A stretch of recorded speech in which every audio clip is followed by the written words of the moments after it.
बिस्मिल्लाहिर्रहमानिर्रहीम। अस्सलाम वालेकुम दोस्तों, आज हम एक ऐसी सरजमीन के बारे में बात करेंगे जो हर मुसलमान के दिल के करीब है, फ़लस्तीन। ये वो मुक़द्दस सरजमीन है जिसे अल्लाह ताला ने कुरान में अल अर्ज़ुल मुबारक कहा। यहाँ की अहमियत का अंदाज़ा उस बात से लगाया जा सकता है कि ये हमारा क़िला अव्वल है जहाँ मस्जिद आक़सा वाक़ है। फ़लस्तीन की ख़ास बात यह है कि ये अनबिया की सरजमीन कहलाती है। यहाँ 200 से ज़्यादा अनबिया तशरीफ़ लाए। हज़रत इब्राहीम, हज़रत इसहाक, हज़रत याकूब, हज़रत यूसुफ, हज़रत दाऊद, हज़रत सुलेमान, हज़रत मूसा और हज़रत ईसा अलैहिस्सलाम समेत बहुत से अनबिया का ताल्लुक़ इसी सरजमीन से रहा। ताबूत सकीना का वाक़या भी उसी सरजमीन से जुड़ा है। ये एक मुक़द्दस संदूक था जिसमें हज़रत मूसा अलैहिस्सलाम का आसा और दीगर मुक़द्दस चीज़ें रखी हुई थीं। जब भी बनी इसराइल मुश्किल में होते, ये ताबूत उनके लिए सुकून और मदद का जरिया बनता। इस सरजमीन पर कई अजीम मौजज़ात रोनमा हुए।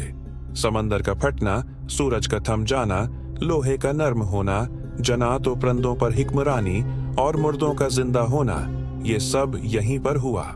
सबसे अहम वाक़या मेराज का है, जब हमारे प्यारे नबी सल्लल्लाहु अलैहि वसल्लम को मस्जिद अक़सा से आसमानों की सैर कराई गई। इस सरजमीन की अज़मत को मज़ीद बढ़ा देता है। दोस्तों, फ़लस्तीन सिर्फ एक जुग़राफ़ियाई हिस्सा नहीं, बल्कि ये हमारी रूहानी मीरास, उसकी तारीख़, उसकी अहमियत और उसकी क़ुद्सियत को हमेशा याद रखना चाहिए। इस्लामी रिवायत में फ़लस्तीन की सरजमीन पर एक बड़ा मोजज़ा सूरज के रुकने का भी जिक्र आता है। हज़रत यूशा बिन नून अलैहिस्सलाम, जो हज़रत मूसा अलैहिस्सलाम के शागिर्द और जानशीन थे, के ज़माने में एक जंग हो रही थी।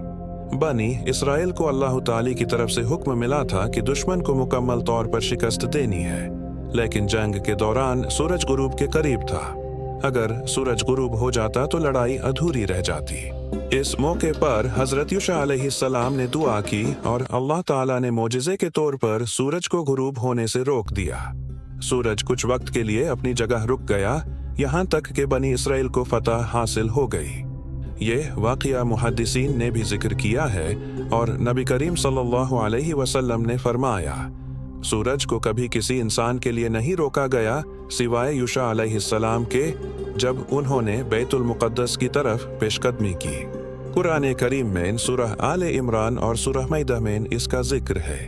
हज़रत ईसा अलैहिस्सलाम ने अल्लाह ताला के हुक्म से अंधों को रोशनी दी, कोहली, लेप्रोसी के मरीज को शिफा दी और मुर्दों को जिंदा किया।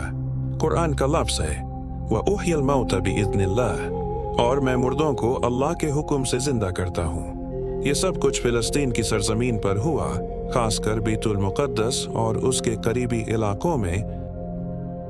अगर आपको ये वीडियो पसंद आई तो लाइक और शेयर ज़रूर करें। मज़ीद ऐसी मालूमाती वीडियोज़ के लिए चैनल को सब्सक्राइब करना न भूलें। अल्लाह निगहबान।